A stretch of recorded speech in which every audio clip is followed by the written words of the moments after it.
Quel effet cela vous fait de rejoindre la tanière? Un grand plaisir, car le football m'a beaucoup manqué. C'est vrai que ce confinement nous a permis de pouvoir récupérer.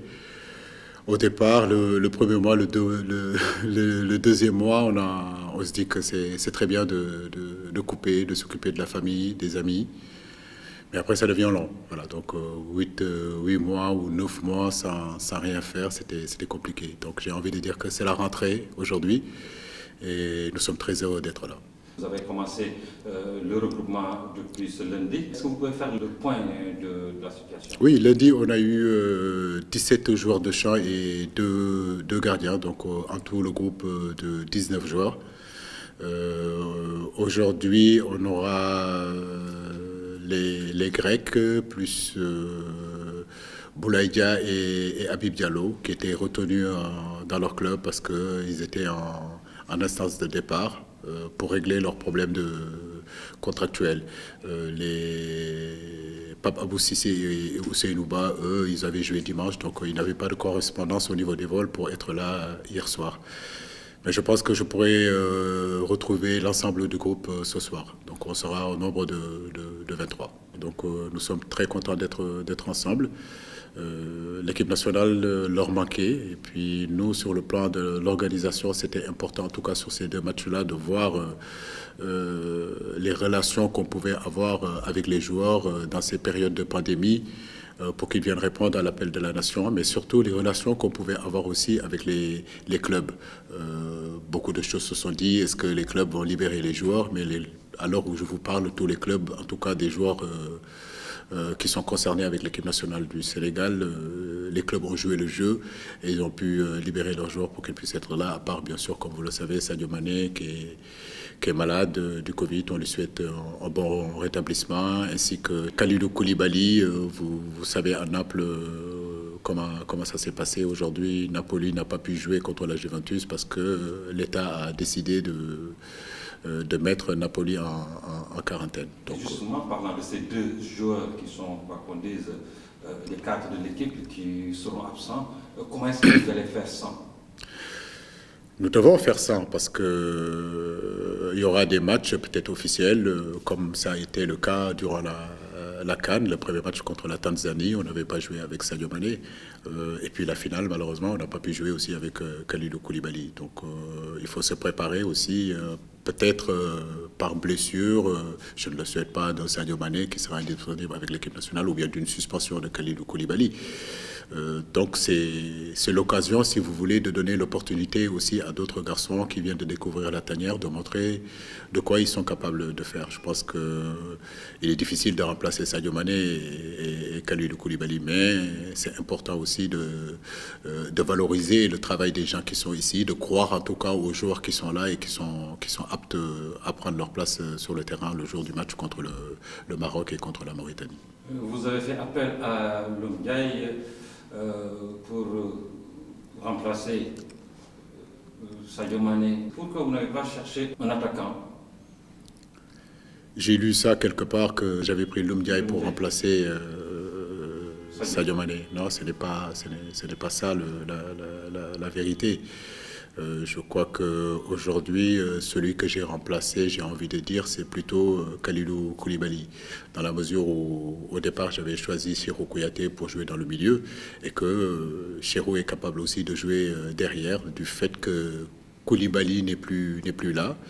Donc j'ai décidé de ramener Cheikhou Kouyaté dans l'axe et puis, bien sûr, sur le plan numérique, de rappeler Loumdiaye. Mais il n'a jamais été question de changer Sadio Mané par Loumdiaye parce qu'à ce poste-là où Sadio Mané joue,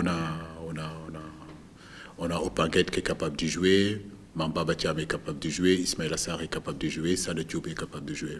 Coach, vous avez certes fait appel à de jeunes joueurs, mais il y en a aussi d'autres jeunes qui excellent actuellement en Europe, à savoir Youssouf Badji et Ibrahima Niane. Pourquoi est-ce que ces deux derniers n'ont pas été convoqués?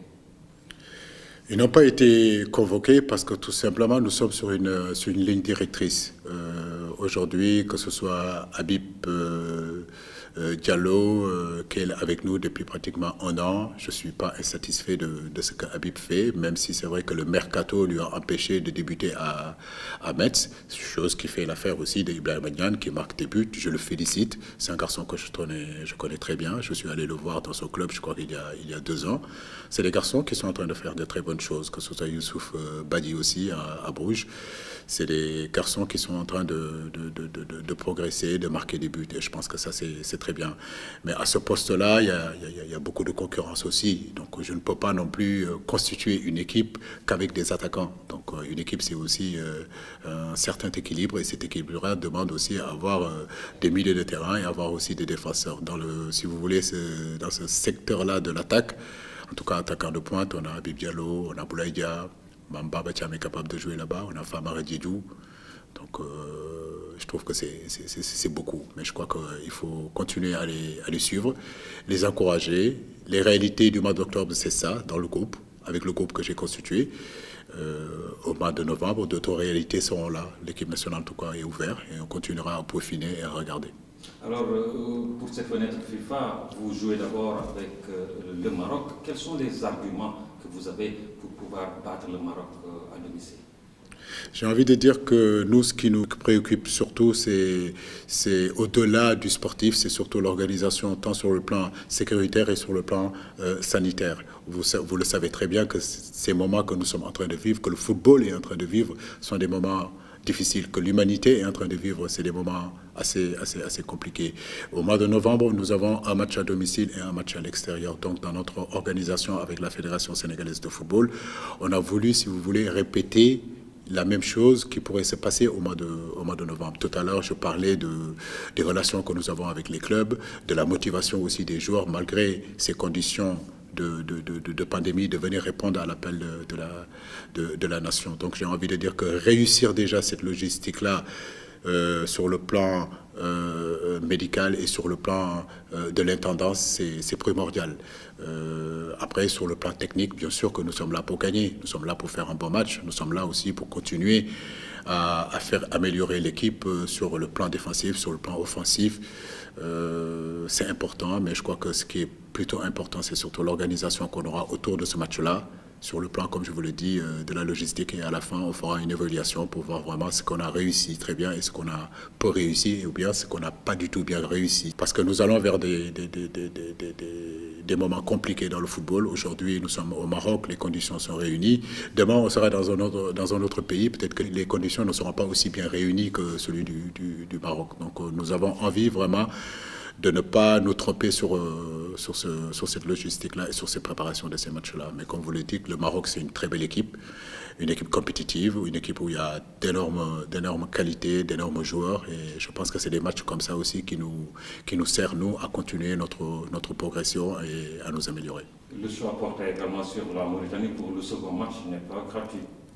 Oui, j'ai beaucoup entendu les gens parler de la Mauritanie en disant que pourquoi il a choisi la Mauritanie. Mais j'ai envie de leur rappeler que la Mauritanie d'aujourd'hui n'est pas la Mauritanie d'il y a 10 ans ou bien d'il y a 15 ans. C'est un pays qui est en train de progresser, qui a des infrastructures, avec un entraîneur qui travaille bien, avec des joueurs qui commencent à évoluer petit à petit à l'étranger. Donc nous les respecterons et nous les respectons et nous avons envie de faire un bon match face à cette équipe mauritanienne. Mais on sait très bien qu'aussi ils ont des arguments à faire valoir et jouer ces matchs-là, c'est important pour nous aussi, pour l'avenir, pour la préparation de la Guinée-Bissau.